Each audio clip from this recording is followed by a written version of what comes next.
දඹුල්ල ඉහළ ඇරෑවුල ප්‍රදේශයෙන් වාර්තා වනවා. ඒත් ඩිජිටල් නිවුස් වාර්තාකරු පැවසුවේ අදාළ සිසුවිය මෙවර ජීව විද්‍යා වංශයෙන් උසස් පෙළ විභාගයට පෙනී සිටීමට නියමිතව සිටි බවයි. මෙලෙස මියගොස් ඇත්තේ තරුෂි චමෝදි නැමැති සිසුවියක්.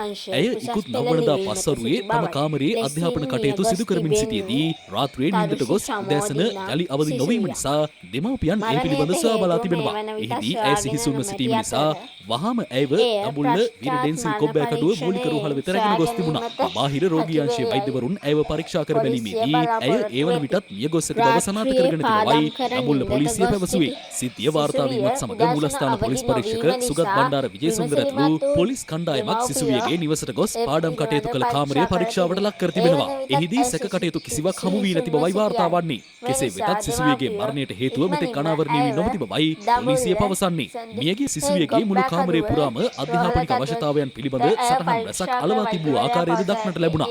එමෙන්ම ඇයගේ බලාපොරොත්තුව දිස්ත්‍රික් පළමු ස්ථානයේ ගැනීම බවද ඇය තම බිත්තියේ සඳහන් කර තිබීම විශේෂත්වයක්. මියගිය පාසල් සිසුවියගේ පශ්චාත් මරණ පරීක්ෂණය දඹුල්ල මූලික රෝහලේදී අද සිදු කිරීමට නියමිතයි. විවිධ දේවල් අලවා ඇති අතර ඒවා සියල්ලම ඇති අධ්‍යාපනයට අවශ්‍ය පැහැදිලි එසේම විත්තිය මත තමා ඒවල සැතමයාගේ බෝතලයකට වතුර බෝතලේ ගන්න වතුර බෝතලේ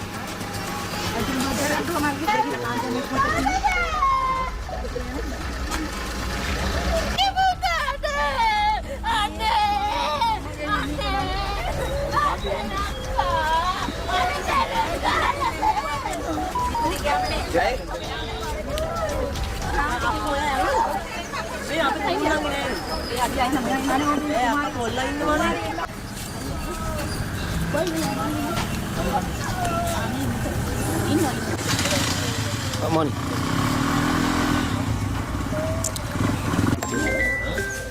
Hello.